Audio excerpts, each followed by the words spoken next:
오늘 말씀은 사도행전 17장 22절로 34절 말씀입니다. 사도행전 17장 22절로 34절 말씀.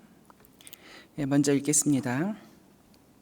바울이 아레오바고 가운데에 서서 말하되 아덴 사람들아 너희를 보니 범사에 종교심이 많도다. 내가 두루다니며 너희가 위하는 것들을 보다가 알지 못하는 신에게라고 새긴 단도 보았으니 그런즉 너희가 알지도 못하고 위하는 그것을 내가 너희에게 알게 하리라.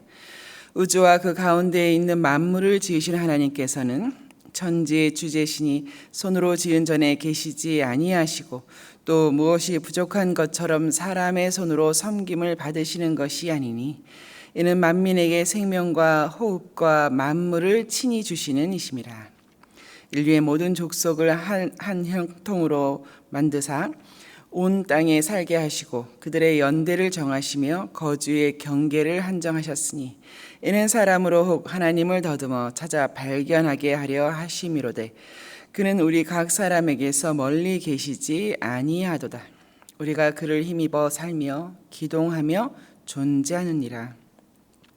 너희 시인 중 어떤 사람들의 말과 같이 우리가 그의 소생이라 하니 이와 같이 하나님의 소생이 되었은즉 하나님을 금이나 은이나 돌에다 사람의 기술과 고안으로 새긴 것들과 같이 여길 것이 아니라 알지 못하던 시대에는 하나님이 간과하셨거니와 이제는 어디든지 사람에게 다 명하여 회개하라 하셨으니 우리 같이 읽겠습니다.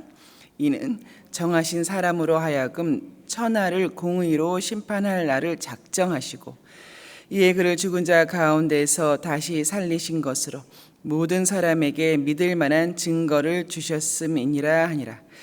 그들이 죽은 자의 부활을 듣고 어떤 사람은 조롱도 하고 어떤 사람은 이 일에 대하여 내 말을 다시 듣겠다 하니 이에 바울이 그들 가운데에서 떠나매 몇 사람이 그를 가까이 하여 믿으니 그 중에 아레오바고 갈리 디오누시오와 다마리라 하는 여자와 또 다른 사람들도 있었더라. 아멘. 사도행전에 기록된 바울의 설교는 이제 11개 정도가 됩니다. 특별히 오늘 보면 아덴에서 있었던 전도 설교는 아레오바고 설교라고 해서 아테네에 있는 어느 한 장소 아레오바고입니다. 다른 설교들과 다른 점이 있어서 여러 신학자들의 연구가 있습니다. 예를 들어서 바울이 유대인에게 복음을 전할 때는 자신의 간증을 포함해서 복음을 전했습니다. 바리새파요, 가말리엘 문화생이요, 율법의 수호자요, 할례자 중에 할례자, 여러분 기억나시지요? 그러나 오늘 본문에서는 이제 그런 내용이 전혀 없습니다. 이제 그보다는 전도 대상자의 이제 지식이나 문화 상황에 맞춰서 일종의 이제 특화된 상황화 설교라고 할 수 있습니다. 흔히 상황화 전도, 상황화 선교 그런 것과도 같습니다.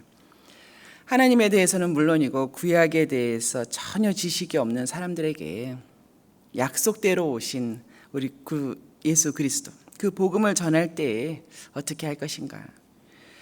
그들의 상황을 고려해야 되지 않겠는가? 상황화 설교. 그래도 늘 그렇듯이 전도 설교의 핵심 내용은 복음입니다. 사도 바울이 아테네에 와서 복음, 예수 부활을 전하자 종교의 혼란을 일으킨다 하여서 아레오바고로 잡혀왔습니다. 당시의 아레오바고라고 하는 것은 고등법원입니다. 저희가 아는 소크라테스가 일찍이 재판을 받았던 곳입니다. 살인자나 방화범 혹은 바울처럼 기존 종교를 혼란케 하는 자, 이제 비교적 중재자들을 심판하는 이제 그런 곳이었다고 합니다. 그러나 이제 바울의 경우는 이제 그가 전하는 새로운 종교에 대해 공식적으로 드러나 보자 하는 취지에서 아레오바고에 세웠습니다. 어제 본문에서와 같이 새로운 것을 추구하는 지적 호기심이 남달랐던 아덴 사람들이었는데요. 그게 좀 유난했나 봅니다. 지적 사유의 유의라고도 하잖아요. 어제 보면 18절에서 나오는 에피쿠로스 철학자의 한 학파죠. 또 스토아 철학자들은 바울이 전하는 그 부활을 들어보니 어떤 새로운 것인가 그것이 새로운 것이 되겠는가 이렇게 논쟁을 하다가 철학자와 지식인들, 정치인들 또 유력한 사람들 앞에 이제 세운 것이죠. 뭐 이게 바울이 처음이 아니고 늘상 그렇게 새로운 것을 듣고 말하는 것을 추구했나 봅니다. 그래서인지 BC 5세기 정치가였던 클레오는 이제 다음과 같이 그들을 비웃었습니다. 너희들은 새로운 것이라고 하면 금방 속아 넘어가는구나. 혹은 새로운 것을 탐닉하는 사람들, 이렇게 비난하기도 했습니다. 그도 그럴 것이 어제 본문 23절에 보면 알지 못하는 신, 오늘 본문이죠. 23절에 알지 못하는 신까지 포함해서 유난히 많은 신과 신전들이 도시를 가득 채웠습니다. 이렇게 신, 신비의 세계, 어떤 미지의 세계에 대한 깨달음, 늘 이런 것을 이렇게 새로운 것들을 추구했던 것입니다. 이럴 때 복음을 어떻게 전하는지, 어디서부터 어떻게 시작을 해야 되는지, 여러분이라면 어떻게 하시겠습니까? 뭐 사형리 우리 많이 쓰시죠? 네비게이터에서 나온 거, 뭐 다리예화도 있고, 또 전도 폭발에서 나오는 질문지도 있고 이제 이렇게 되는데요. 뭐 분명한 것은 저희가 평상시 준비되고 훈련되어 있을 필요가 있습니다. 존 스투트 목사님께서는 바울이 이렇게 미신과 우상 숭배에 빠져 있는 아덴 사람들에게 5가지 방식으로 하나님을 증거했다고 요약했습니다. 주로 하나님에 대해서 포커스가 맞춰져 있습니다. 그가 어떤 분이시고 그가 어떤 일을 작정하셨는가, 이제 그 한 가지에 하나님 한 가지에 초점을 맞춘 1점 포인트 설교라고 할 수 있습니다. 첫째로는 24절에 있죠. 하나님은 만물의 창조주이시다. 그렇게 시작했습니다. 스토아파는 범신론을 주장했습니다. 그런데 그렇지 않다. 하나님은 인격적인 창조주이시다. 모든 것을 만드시고 주관하시는 분이시다. 이제 그들에게는 이러한 신 하나님을 처음 듣는 것이죠. 피조물에 불과한 인간들이 만든 신전에 살고 있다고 추측하는 것은 어리석은 생각들이다. 그리고 25절에 이어서 에피쿠로스 학파가 늘 주장하듯이 만사는 다 우연에 의하여서 좌지우지 된다고 하지만 그것 또한 진실이 아니다. 하나님께서 모든 생명을, 각각의 생명을 주관하시는 것이다. 이렇게 두 번째 하나님에 대해서 소개하고요. 세 번째로는 26절에서 하나님께서는 한 혈통으로 만드신 이 온 민족을 다스리시는 분이시다. 당시 이제 아테네 사람들은 자신들은 특별한 흙, 본토의 흙으로 지어져서 다른 사람들과 다르게 굉장히 우월하다고 이제 믿었습니다. 이제 그 부분을 지적한 것이죠. 모든 인류는 한 조상에게서 비롯되었다. 민족들의 흥망성쇠를 하나님께서 다스릴 때 정확한 때를 정하시고, 여기서 나오는 때라고 하는 것은 하나님의 시간, 카이로스죠. 그런 때를 정하시고 각 나라가 차지할 경계도 정하셨다. 우연이 아니다. 하나님께서는 우리와 가까이 계시며 우리를 주관하시는, 또 섭리하시는 분이시다라는 것이죠. 그리고 이어서 28절, 29절에서는 당시 유명한 2명의 시인의 작품에서 그 어느 구절들을 인용합니다. 뭐 이런 부분도 상황화의 한 면이라고 할 수 있습니다. 그들이 알고 있는 것으로 이제 그 전하고자 하는 내용을 같이 이렇게 섞어서 가는 것이죠. 28절에 보면 하나님은 인간 존재의 동력이시며 인간 자체의 그 존재의 이유가 되신다는 것이죠. 그때 그 인용한 19절은 이렇습니다. 우리가 그를 힘입어 살며 기동하며 존재하느니라. 이것이 이제 글에 되어 있는 한 시인의 그 긴 시의 한 구절이라고 하는데요. 그 시가 연극으로도 많이 공연되었다고 합니다. 그러니 웬만한 지식인들은, 그런 공연을 본 사람들은 뭐 우리가 드라마를 보면서 뭐 이렇게 모든 것을 꿰고 있듯이 그렇게 다 알고 있는 것이었죠.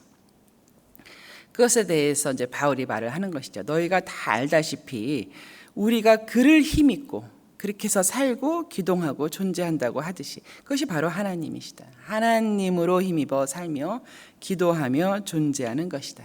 새 번역의 번역이 참 좋은데요. 우리는 하나님 안에서 살며 움직이고 존재하고 있다. 두 번째 인용한 시 구절은 다음과 같습니다. 28절에 우리가 그의 소생이라, 우리가 그의 자녀라는 것이죠. 자손이다, 네, 이런 말인데요. 이렇게 노래하지 않느냐. 그렇다. 우리가 하나님, 창조주 하나님의 자손이요 그는 우리의 아버지시다. 자, 이렇게 해서 하나님에 대해서 5가지로 요약하여서 복음을 전했습니다. 그리고 이제 복음의 정말 핵심이자 결론이죠. 30절, 31절에서는 그런 하나님께서 정하신 사람 예수 그리스도, 그로 하여금 천하를 공의로 심판할 날을 작정하셨다. 그날이 온다. 그를 죽은 자 가운데서 다시 살리셔서 모든 사람에게 믿을 만한 증거를 주셨으니, 그러니 이렇게 어리석게 많은 신들을 섬겨가며 또 예배했던 모든 것들을 회개하라고 마무리하였습니다. 결론은 회개하고 예수를 믿어 구원을 받으라, 이제 그런 내용이죠. 모든 전도 설교의 핵심입니다. 주 예수를 믿으라, 그리하면 구원을 얻으리라. 그 아테네에서 몇십 년, 몇백 년을 통하여서 아테네를 세운 것이나 마찬가지죠. 철학이라고 하는 그런 사변적인 지식으로는 결코 구원에 이룰 수 없다는 것입니다.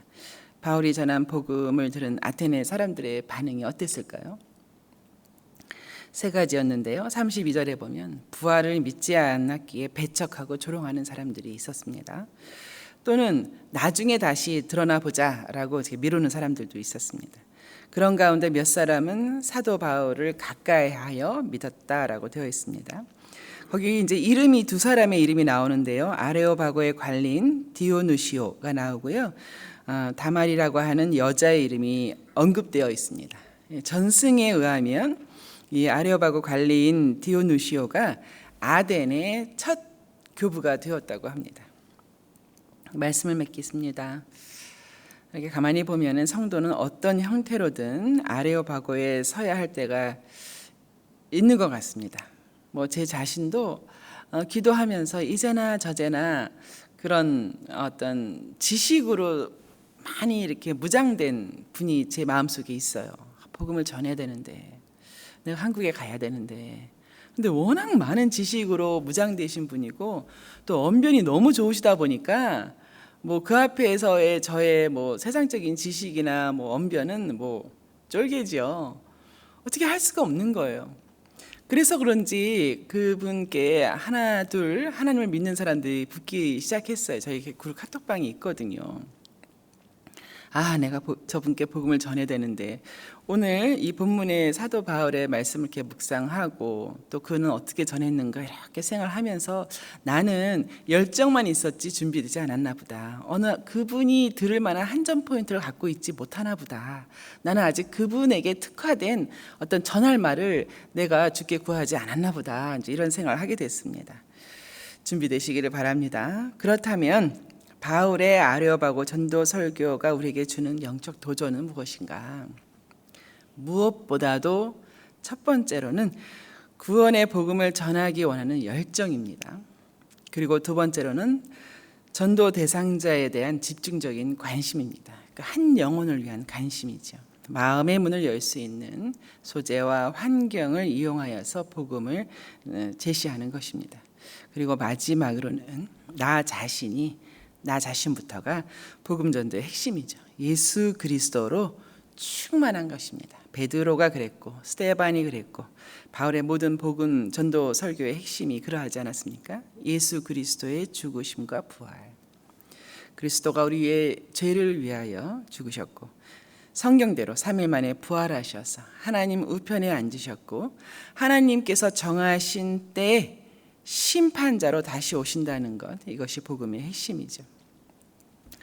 그렇습니다. 상황에 따라 전도의 그 유형은 달라도 오늘 본문에서와 같이 이 복음 설교를 듣고, 핵심인 복음 설교를 듣고 주께 돌아오는 역사가 늘상 일어나는 것입니다. 주께서 도우시는 거죠. 말씀이 역사하는 것입니다. 사도 바울은 로마서 1장 16절에서 이렇게 말했습니다. 내가 복음을 부끄러워하지 아니하노니 이 복음은 모든 믿는 자에게 구원을 주시는 하나님의 능력이 됨이라. 먼저는 유대인에게요. 그리고 헬라인에게로다. 바울과 같이 열정을 갖고 관심을 갖고 생명 없는 복음을 담대히 전하는 저와 여러분 되시기를 주의 이름으로 축원합니다.